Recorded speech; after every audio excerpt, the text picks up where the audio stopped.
தேவனுடைய பரிசுத்த நாமத்திற்கு மகிமை உண்டாவதாக. இந்த காலவேளை உங்கள் அனைவரையும் ஆண்டவராகிய இயேசு கிறிஸ்துவின் இன்ப நாமத்தில் உங்களை அன்போடு வாழ்த்தி வரவேற்கிறேன். 3 யோவான் 1:2 வாசிக்கிறோம். பிரியமானவனே, உன் ஆத்துமா வாழ்வது போல நீ எல்லாவற்றிலும் வாழ்ந்து சுகமாக இருக்கும்படி வேண்டுகிறேன் என்று சொல்லி நாம் வாசிக்கிறோம். இந்த நாளின் செய்தியின் தலைப்பானது உள்ளான மனிதனின் தோற்றம். எந்த ஒரு காரியத்திலும் உள்ளேயும் வெளியேயும் நன்றாக இருக்க வேண்டும். அது மனிதனுடைய காரியத்திலும் சரி, எந்த ஒரு காரியத்தை எடுத்தாலும் சரி, தேவன் அவ்வாறே விரும்புகிறார்.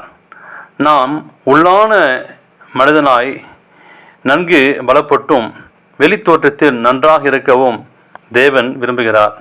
இந்த உலகத்தினர் வெளித்தோற்றத்திற்கு மிகவும் முக்கியத்துவம் கொடுக்கின்றார்கள். உள்ளம் சுத்தமாக இருக்க வேண்டும் என்று ஆண்டவர் எதிர்பார்க்கிறார். அப்படிதான் உலகத்தின் மக்கள் வெளிப்புறமாக பேசும்போதும் பழகுவதும் இருக்கிறது. ஆனால் வேதம் சொல்கிறது என்னவென்றால், தேவன் இருதயத்தை பார்க்கிறார். இருதயத்தில் ஒரு மெய்யான மாற்றத்தை வெளிப்படுத்த வேண்டும் என்று தேவன் விரும்புகிறார். உண்மையான காரியங்களில் நாம் வளர வேண்டும் என்று தேவன் விரும்புகிறார். உள்ளமும் வெளி செய்கையிலும் சுத்தமாக இருக்கும் என்று தேவன் விரும்புகிறார். ஒருவன் இருதயத்தில் சுத்தமுள்ளாக இருந்தால் அவன் சரீரத்திலும் சுத்தமுள்ளாக இருப்பான். இதைத்தான் வேதம் ஒருவன் கிறிஸ்துவுக்குள் இருந்தால் புதிய சிருஷ்டியாகிறான் என்று குறிப்பிடுகிறது. நாம் ஒரு செயலில் வெற்றி பெற வேண்டும் என்றால் முதலாவதாக நாம் உள்ளத்தில் அவர் வெற்றி பெற வேண்டும். அப்பொழுதுதான் வெற்றி உடலாக இவ்வுலகத்தில் வாழ முடியும். இவ்வுலகத்தில் நடைபெறுகின்ற எல்லா காரியங்களும் 2 முறை நடைபெறுகிறது. ஒன்று உள்ளே, இன்னொன்று வெளியே. உள்ளத்தில் நாம் யோசிக்கின்ற திட்டங்கள் வெளியில் செயல்படுத்துகின்றன. நமக்குள் உருவாகாத ஒன்றை கூட வெளியில் நாம் செயல்படுத்த முடியாது.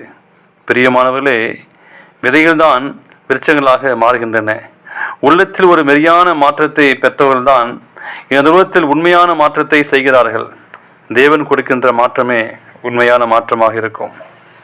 தேவன் தம் உள்ளத்தில் வாழாமல் வெளியில் நாம் காட்டுகின்ற மாற்றங்கள் போலியாகவே இருக்கும்.